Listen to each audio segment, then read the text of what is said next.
가신 우리 성도님들을 주님의 이름으로 주님의 사랑으로 축복합니다. 올해는 3.1 운동 100주년이 되는 해입니다.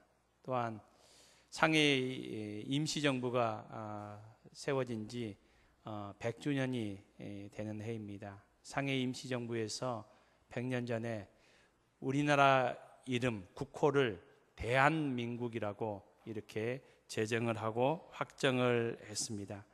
지난주에는 지난주 목요일이었죠. 74번째 우리 광복절을 또 기념하는 날이기도 했습니다. 제가 아직까지 중국을 가보지는 못했습니다. 중국을 가보지 못했는데 중국을 가게 된다면 꼭 한 곳, 이곳은 좀 들려보고 싶다라는 곳이 있습니다. 이 대련이라는 곳, 중국이 하도 넓은데 대련이라는 곳이 어디 쪽에 붙어 있습니까? 있겠죠, 어딘가. 예. 대련이라는 곳에 가면은 여순 감옥이라는 곳이 있다고 합니다. 이 여순 감옥은 우리나라 독립을 위해서 많은 독립 투사들이 붙잡혀서 옥고를 치른 곳이기도 합니다. 안중근 의사가 이곳에서 사형을 당했었고요. 단재 신채호 선생님이 이곳에서 옥고를 치르다가 옥사를 했습니다. 단재 신채호 선생님이 역사에 대해서 참 많은 관심을 가졌는데 이런 말씀을 했습니다. 우리가 잘 아는 내용이기도 합니다. 이 시간 한번 따라했으면 좋겠습니다. 역사를 잊은 민족에게 미래는 없다. 예.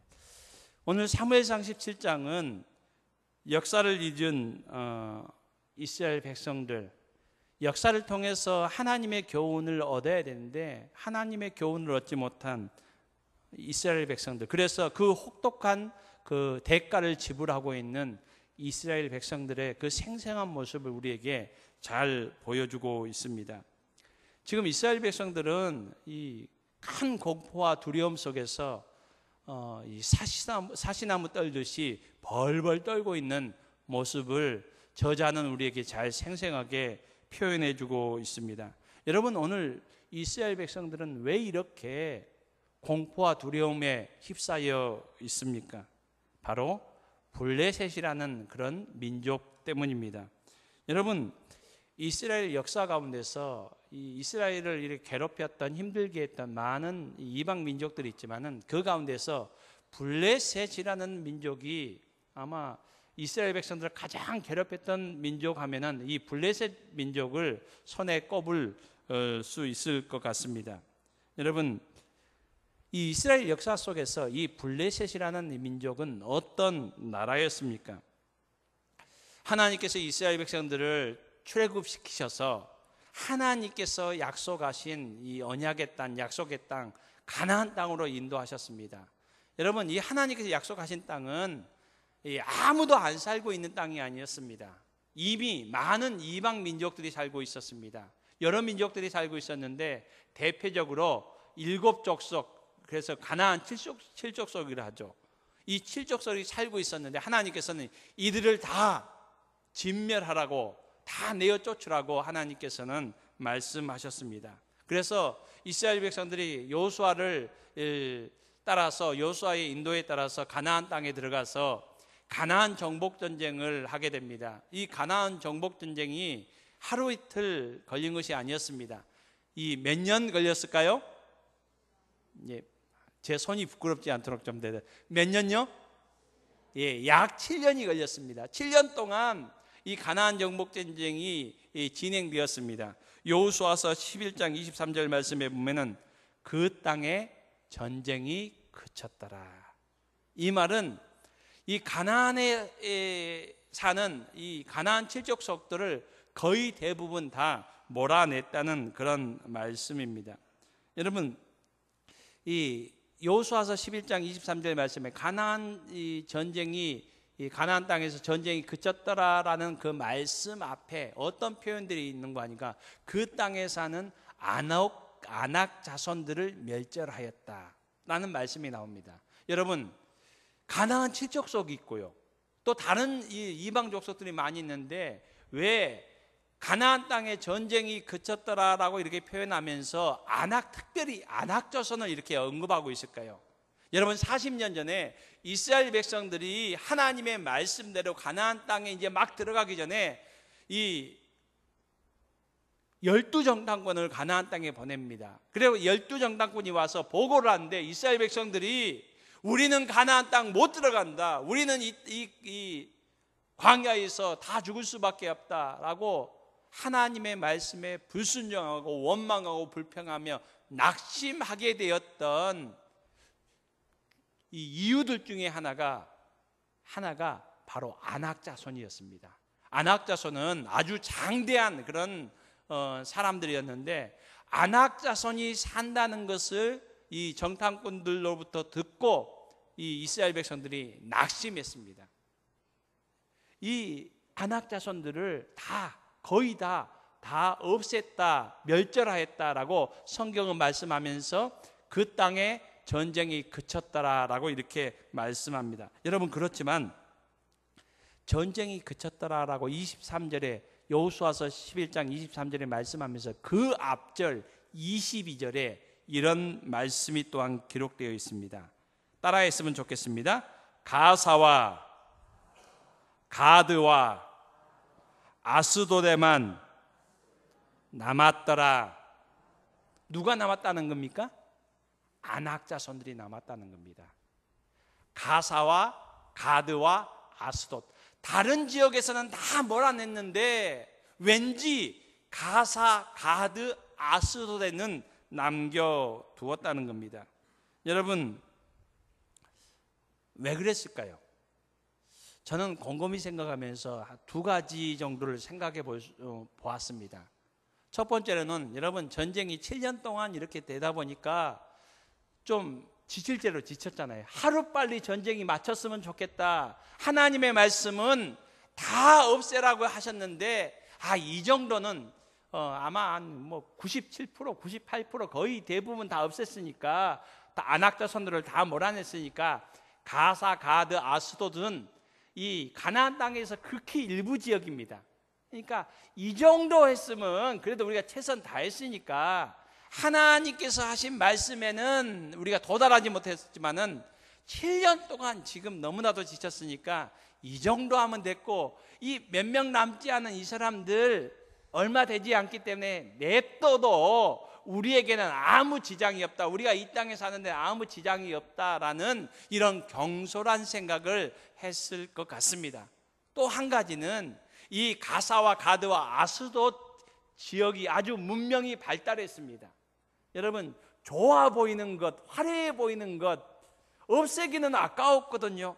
그러니까 이 지역은 그래도 너무나도 아름다워 보이고 좋아 보이니까, 여러분, 이스라엘 백성들은 문명이라는 것이 별로 없었어요.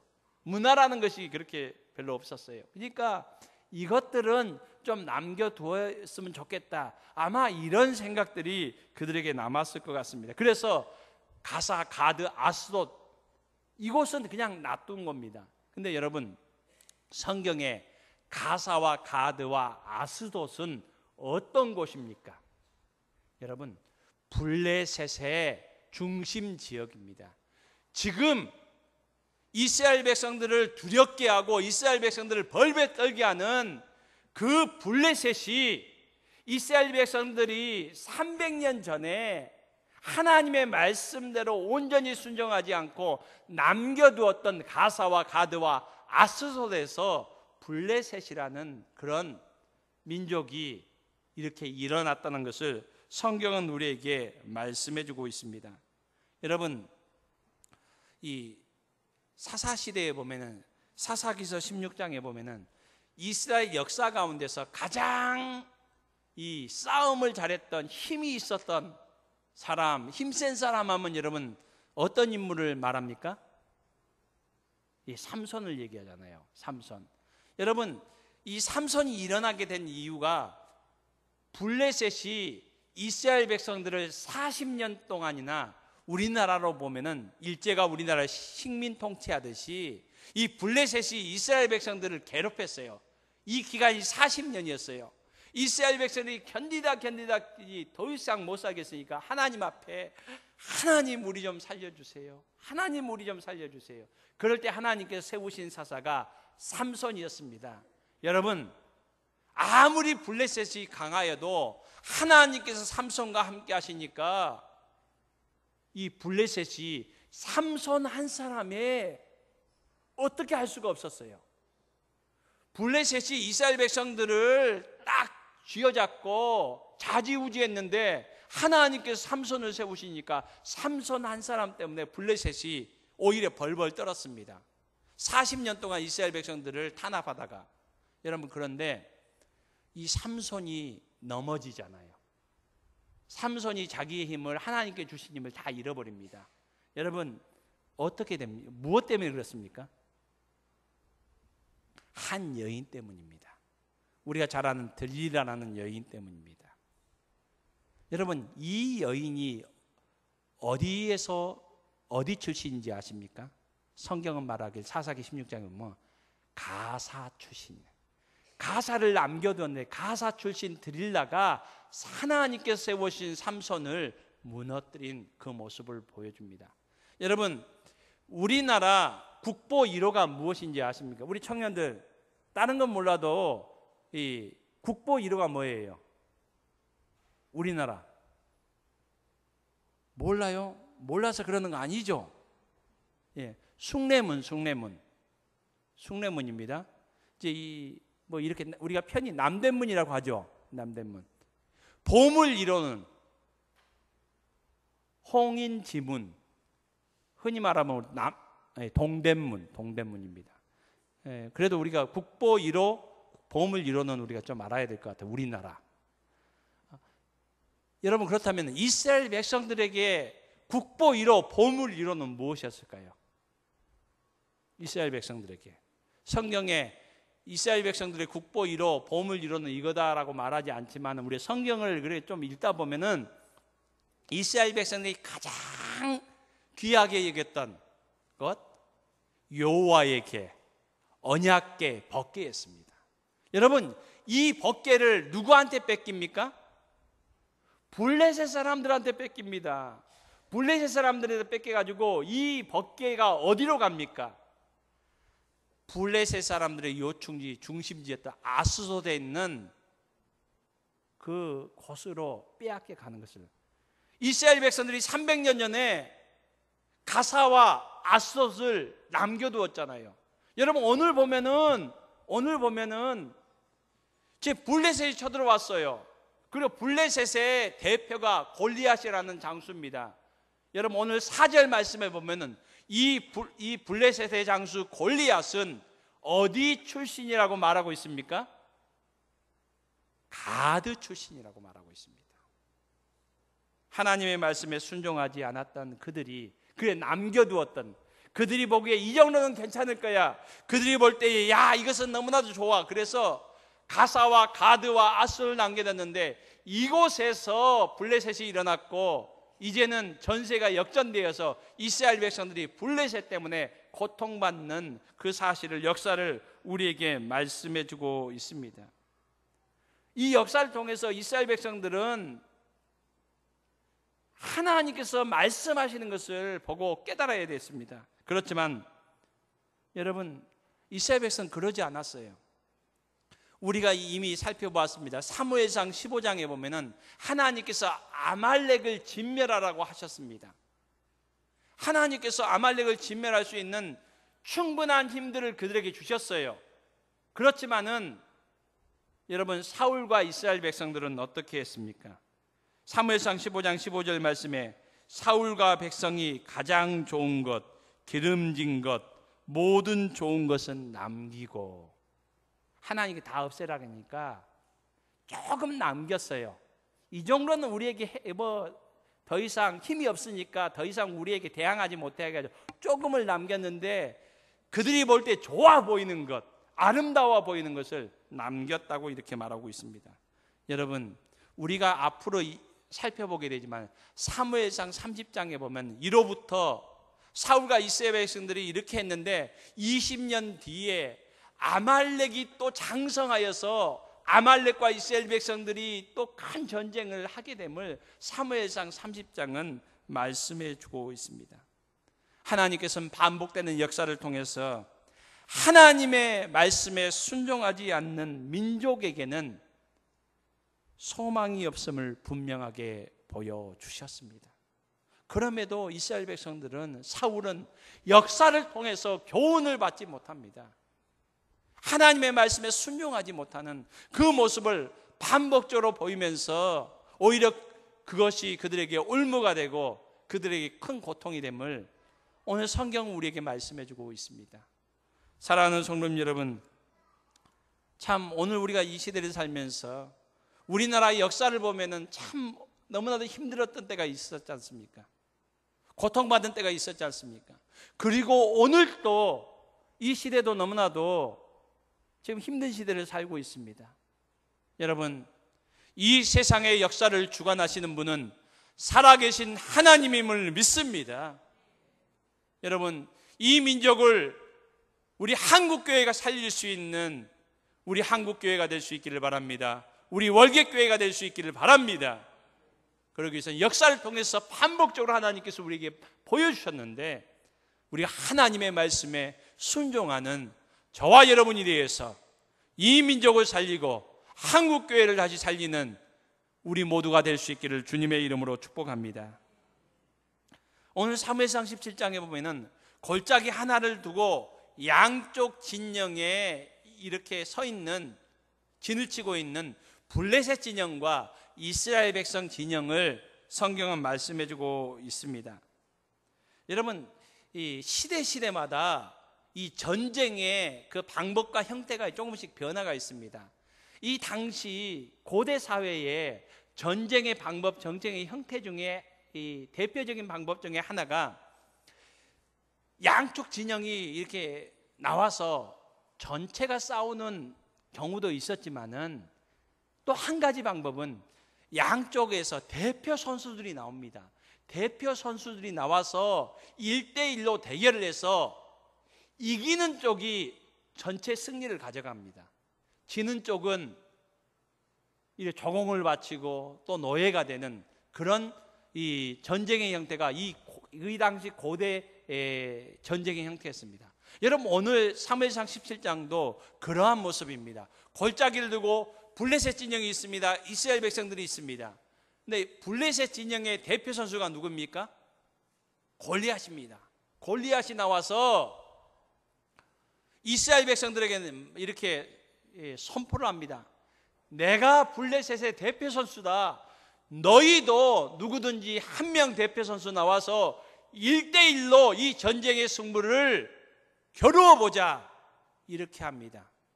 여러분, 그러면서 오늘 성경은 우리가 읽지 않았지만 보면은 이 골리앗이요 40일 동안이나 매일 아침부터 나와서 이렇게 얘기합니다. 너희들 누구든지 대표 선수 나와라 라고 하면서 이스라엘 백성들은 나오지를 못해요.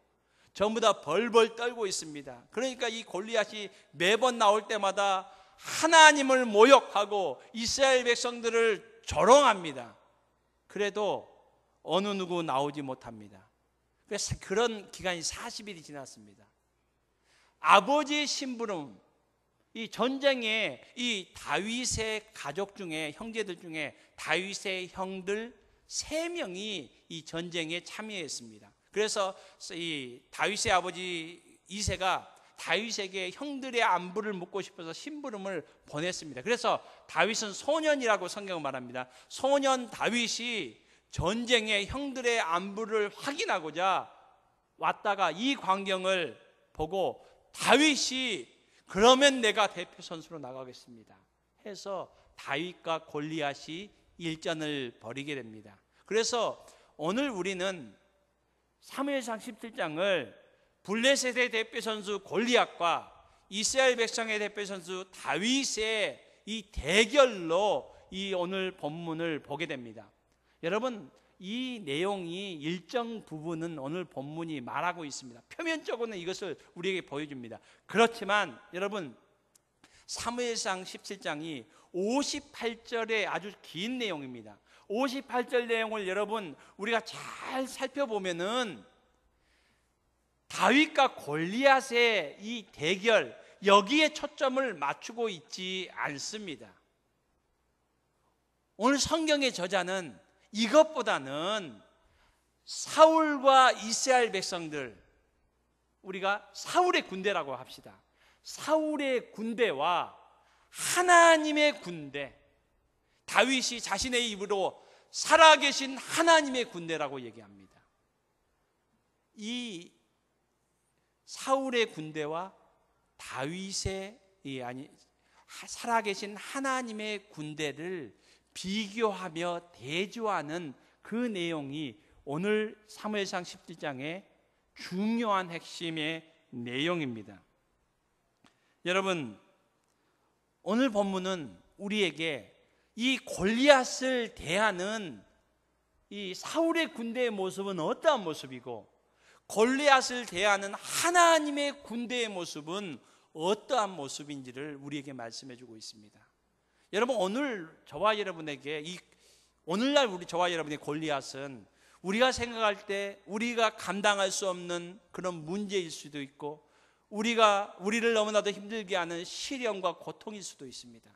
여러분, 이 땅을 살아가면서 우리가 이런 것 얻기를 원하지만은, 당하지 않기를 원하지만은, 우리가 너무나도 우리의 힘으로는 감당할 수 없을 것 같은 어렵고 힘든 문제들을 우리가 막다뜨리게 되잖아요. 그럴 때에 이런 골리앗 같은 대상을 우리가 막다뜨릴 때에 여러분, 저와 여러분은 사울의 군대의 모습인지 아니면 살아계신 하나님의 군대의 모습인지 오늘 본문을 통해서 우리가 살펴볼 수 있기를 원합니다. 여러분, 오늘 사울의 군대의 모습은 어떤 모습을 보여주고 있습니까? 저자는 의도적으로 이렇게 반복적으로 표현합니다. 2절에 사울과 이스라엘 사람들이, 11절에도 사울과 온 이스라엘이 어떠한 이 골리앗을 대할 때에 골리앗을 보고 어떻게 했다고 말하고 있습니까? 이 말을 듣고 놀라 두려워하니라. 이 말은 누구의 말입니까? 골리앗이 사울과 이스라엘 백성들, 사울의 군대를 향해서 조롱하고 모욕할 때에 너희들 중에 누구든지 나하고 싸울 수 있는 사람 나와봐 라고 하면서 이렇게 얘기합니다.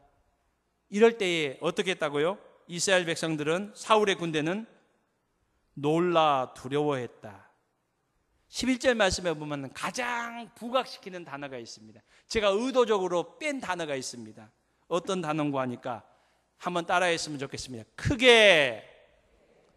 그냥 놀란 것이 아니고요, 그냥 두려워한 것이 아니라 성경은요, 크게 두려워했다 이렇게 말합니다. 크게. 골리앗이 이스라엘 백성들을 향해서, 사울의 군대를 향해서 다가오니까 이 골리앗의 소리를 듣고 골리앗의 말을 듣고 사울의 군대는 크게 두려워했다는 겁니다. 여러분, 오늘 우리가 이 땅을 살면서 힘들고 어려운 문제들 막닥뜨리면서 혹시 우리의 모습은 이런 모습이 아닙니까? 여러분, 19절 말씀은 또 이렇게 말합니다. 사울과 그들과 이스라엘 모든 사람들은, 24절에도 이스라엘 모든 사람들이 그 사람을 보고 누구를 말합니까? 골리앗을 보았다는 겁니다. 골리앗을 보고 두려워하여 도망하며, 두려워해서 도망했다는 겁니다. 여기서도 제가 한 단어를 의도적으로 제가 뺐습니다. 그 단어는 무엇입니까? 24절에 보면은 한번 따라했으면 좋겠습니다. 심히, 이스라엘 백성들에게 심히 두려워해서 도망했다는 겁니다. 골리앗의 말과 골리앗의 외적인 모습에 보면, 성경에 보면 그럴 만도 한 것이 골리앗의 키만 해도 3m 가까이, 정확하게 얘기하면 285cm, 덩치가 산만한 이런 사람이 나와서 이렇게 하니까 이스라엘 사람들이, 사울의 군대가 벌벌 떨었다는 겁니다. 여러분, 그렇지만은 성경은 무엇을 우리에게 말해줍니까?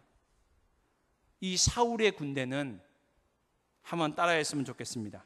하나님을 잊은 사람들. 여러분, 그들의 눈에는 산만한 두려운 골리앗은 왜 그렇게 잘 보이는지요? 그런데 그들의 눈에 하나님은 보이지 않아요. 하나님을 믿는 하나님의 백성임에도 불구하고 문제가 딱 앞에 있으니까, 감당치 못할 그런 문제가 딱 앞에 다가서니까 하나님은 보이지 않아요. 그 문제만 더 크게 보여요.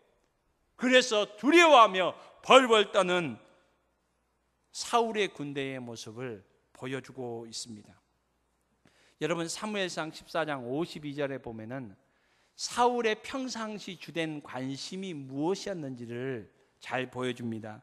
사무엘상 14장 52절 말씀에 보면은 사울이 사는 날 동안에 사울의 모든 삶 가운데 그의 가장 중심된 주요 관심사는 힘센 사람이나 용감한 사람을 보면 그들을 불러 모았더라. 사울은 그의 삶 평생에 관심이 무엇이었으면 힘센 사람, 용감한 사람만 보면 그 사람을 픽업해서 자신의 군대, 사울의 군대를 삼았다는 겁니다. 그러니까 사울의 군대는요, 사울이 평생에 힘센 사람, 용감한 사람을 모은 그 집합체가 사울의 군대였습니다. 그렇지만 골리앗 앞에서는 벌벌 떨며 무서워 도망했습니다. 여러분, 이것은 이 사울의 삶의 모습을 단적으로 얘기해 줍니다. 사울은 하나님께 관심이 없었어요. 사울은 세상에 관심이 있었어요. 어떻게 자신의 군대를 강하게 할까?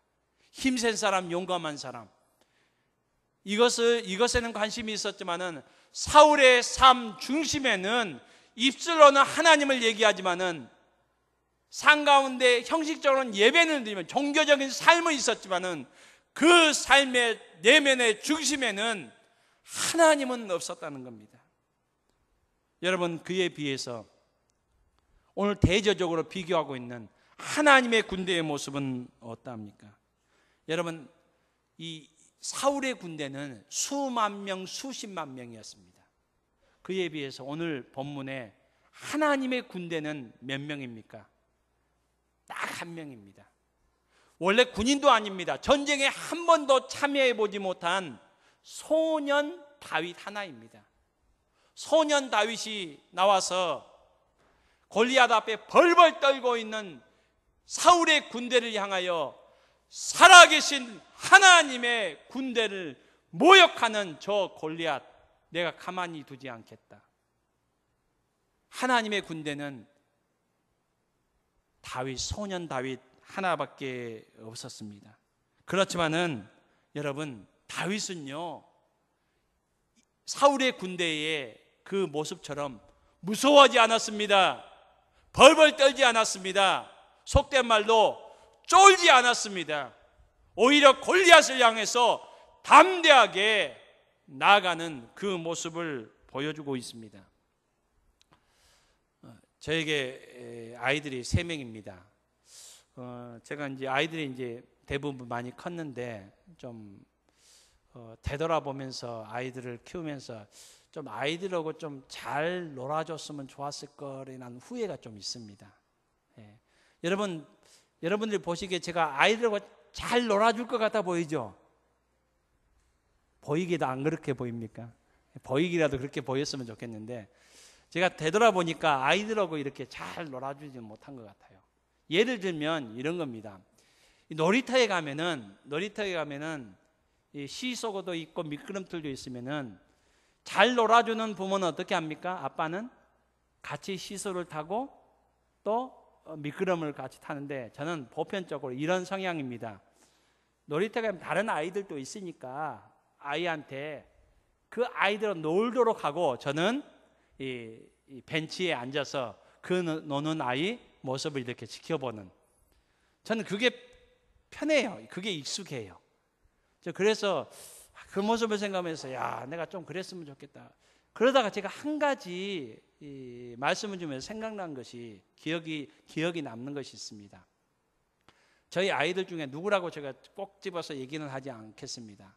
이 아이가 이 초등학교 들어가기 전에 유치원 좀 나이였는데 제가 그날도 이제 아이를 데리고 이 놀이터에 가서 놀도록 하고 저는 벤치에 앉아서 다른 아이들하고 노는 그런 아이의 모습을 보는데 아이들이 같이 많이 놀다 보면 요즘은 저 놀이터에 애들 별로 없던데 옛날에만 해도 그래 좀 있었어요 애들이요. 그래서 모여서 이렇게 놀다가 여러분 항상 사이좋게 노는 게 아니잖아요. 의견 대립이 있을 수 있잖아요. 근데 우리 아이가 이 유치원생 정도 나이고 같이 노는 또 아이들 중에 초등학생 한 2, 3학년 정도 되는 좀 덩치도 훨씬 큰 아이들이 몇 명 있는데 뭔 일인지 몰라도 의견 대립이 있는 것 같아요. 그래서 티격태격 하는데 이 우리 아이가 이 딱 벤치에 앉아있는 저를 딱 한번 확인하더만은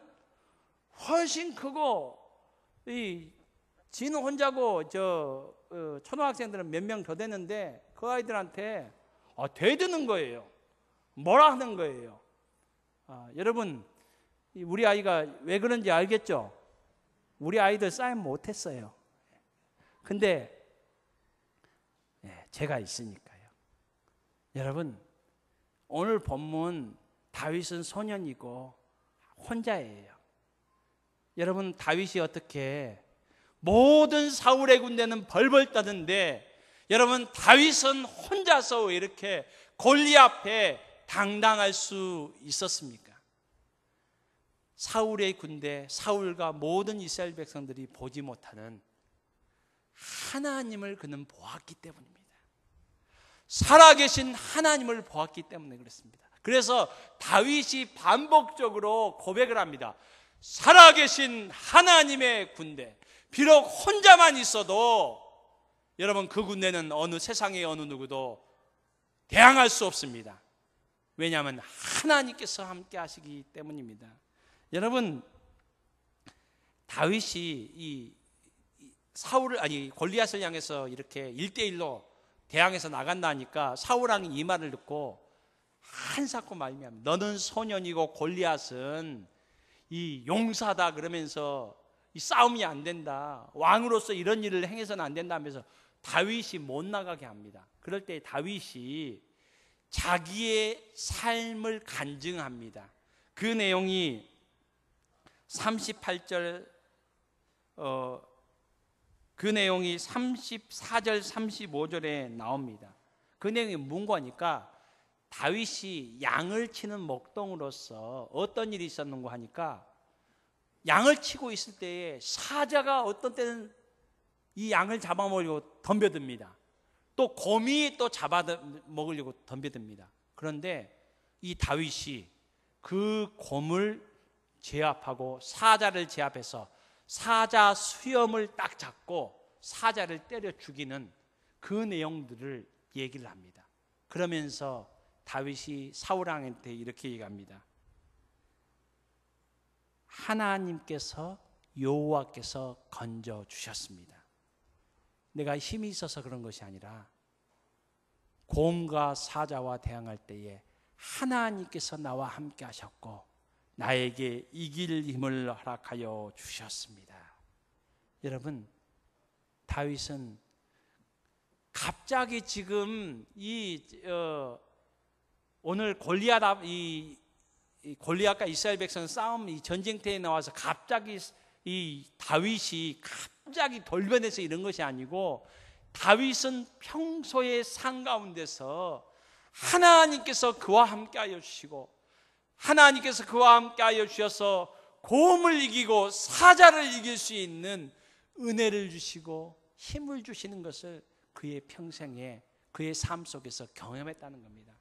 그의 일상의 경험이 지금 여기에서 동일하게 고백되어지는 것을 오늘 성경은 우리에게 말씀해주고 있습니다.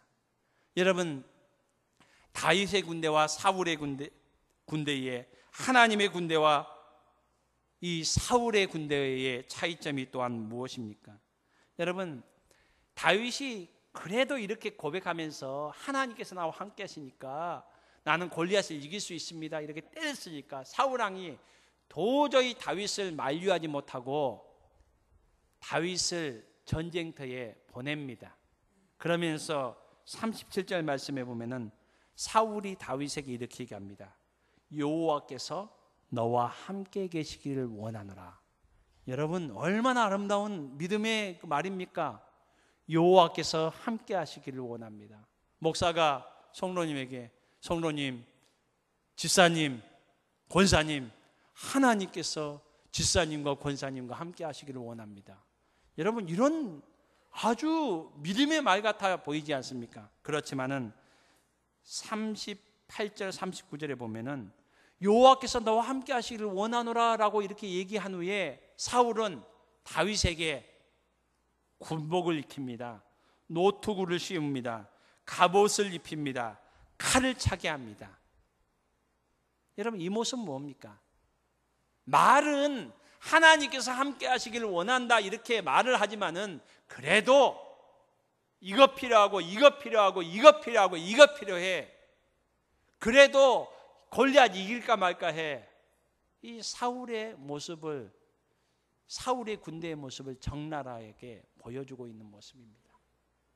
여러분, 우리가 오늘 세상을 향해서 우리의 살아가는 우리의 삶의 모습은 어떠합니까?